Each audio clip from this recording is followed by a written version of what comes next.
Well, that livened us all up right at the end there. It looked like it was going to be a certain goal, wasn't it? It was a mistake by Dowell and should have seemingly been another goal or goal for Millwall. But, I mean, on the face of it, Rob, you look at the game tonight, we were saying it's actually not a bad point, is it? Not a great performance. Millwall played well. They limited Norwich to very, very little. And actually, sometimes a point looks good when you get a game like that. Yeah, the second half performance, Millwall were the better team, created the better chances, more clear-cut chances. And apart from some heroic blocking from the defenders of Norwich, they would have won the game.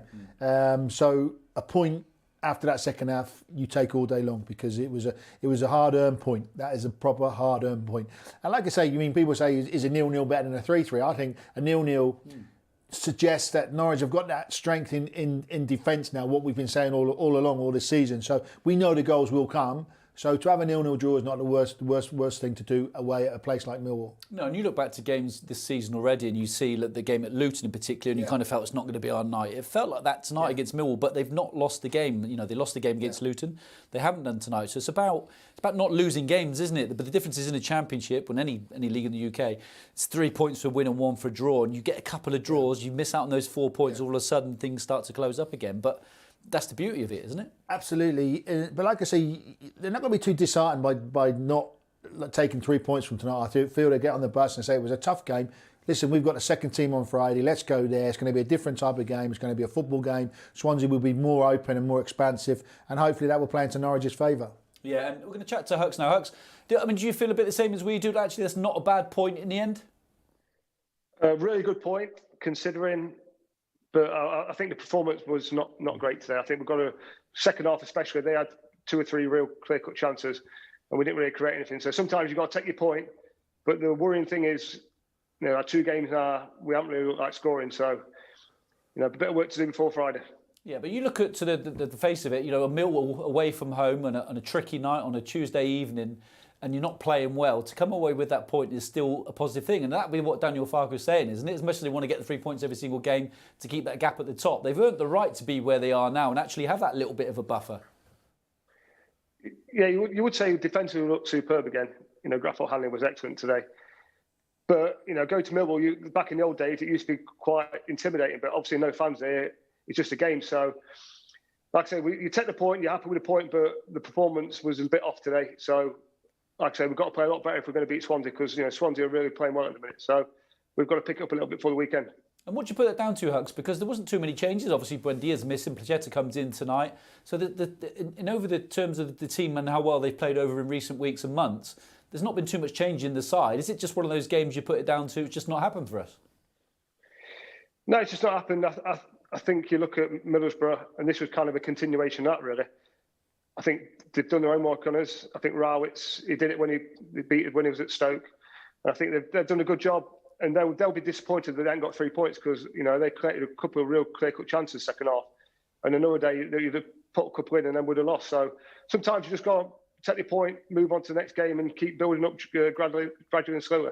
So is this the case now where, I wouldn't say teams have worked Norwich out because I think a lot of teams know how Norwich play, but certainly teams there's 2 games in a row now where they've played in a similar manner and limited Norwich to very little. So is it a case now Norwich have to go away and work out how can we win a game differently? Difference today, losing someone like a Jordan Hugill, where you could have brought on in a game like that, would have probably had a different effect, right? Yeah, I think the worry would be that all 6 attacking players in the last 2 games have been ineffective. Buendia, Campbell last game. And then this game, Placheta not really got into the game, a couple of runs. Even though now when he came on, didn't really do anything. So my worry would be that the forward 6 players in the last 2 games have not really produced. So, like I say, it's going to be a big test against Swansea because they'll be up for it. They'll watch that game tonight and they'll be thinking, Norwich defended pretty well, but you can get out. Yeah, as much as you'd expect more from Swansea in an attacking sense, that would be better for Norwich, right? Because surely playing against a team like Swansea will be a bit more open, the game a bit more expansive. And I said tonight, it's almost like Millwall made the pitch really small for Norwich. Every time they got them into good areas, they worked them into good areas defensively by the structure they set up, setting traps for them. And then when they did get them into those areas, they didn't let them have any time on the ball. Yeah, I don't think it helps that we play wide men that want to come and play inside the pitch. So straight away, Todd Campbell's pushing right in. Placheta's pushing right in, so there's already the pitch is condensed. Sometimes we've got to open up a little bit and maybe not rely on your fullbacks to get forward, maybe get the wingers out there where they've got a bit more space. But like I said, against Swansea, it'll be a football match. they'll fancy it, we'll fancy it. It's just a shame Buendia's not fit, not available, because that's the type of game where he will thrive, that type of player. So it's just a shame that he's going to be missing for that one. Yeah, it's all set up well for Friday night. Hux, thanks for joining us, mate. You legend. We'll speak to you again soon. Take care, mate. Cheers, pal. Take it easy, gents. It does set up nicely for Friday, doesn't it? Almost more than it does if Norwich would have won the game, because it really puts things on the line a little bit. But it will be a very different game for Norwich, and that's what we said about tonight. Actually, a point. You look back on it. If they win against Friday night against Swansea. It's a great week. Looks like a good point tonight. It's a great week, and it's sort of like picking up what Hux has just said there. Like, defensively, we look solid. We do look solid. The back four, Skip, Rupp, and the goalkeeper looks solid. But like Hux said there, the offensive 6, 5, whatever it is, over the last 2 games haven't really been on fire. And it's disappointing. You don't expect all 6 of your attacking players to not be able to create something. You got to have at least 1 or 2 on a game that can still create in a different environment, in a different type of game. Yeah, absolutely. And I think the pitch played sort of like a part in it today, because there was a couple of counter attacks. There was once when it was like a 3 against 2 situation. Pookie had it, and basically you had the wrong players on the wrong side. He passed it to Cantwell in the end, and if Plachetta would have been there, left foot opens his body, whereas Todd sort of like was bubbling into him. On another night, he may have had a good touch, took out his left foot, and it's a free shot on goal. It's just things like that, little things like that's not working at the moment. Hopefully on Friday, those situations, if a player has a good first touch, he's in on goal. If he has a bad first touch, which, wind, bobbly pitch and whatever, sometimes it doesn't help. So maybe the effect of the last 2 games have been that just sort of small margins. They're only small margins. If we go Friday and we don't score, if we go to next and we don't score, then we start worrying. But at the moment, 2 bad games, 2 clean sheets, defensively fantastic, not scoring in 2 games. I'm not too worried at the moment. If it carries on, then you start to worry. And what does that do psychologically to the group of players, first and foremost? As a group, when you're still sitting top of the table, but things aren't quite... Do you start to get a little bit nervous, or do you think, actually, do you know what? We've earned the right to be here. We can't expect to win every game. Because players are very good at kind of thinking that game's gone. We're on to the next one. Is that right? Yeah, like I say, the defensive side of that team tonight will go home and say, we've done really well. We've defended we've protected our goal really, really well. What they can't keep doing is saying, listen, we ain't going to be able to keep a clean sheet every week. We've got to keep a clean sheet to get a point at the moment. Whereas in the past, we score 3, 4 goals. 1 goal we concede as a consolation. So as long as it goes on, the front men don't score.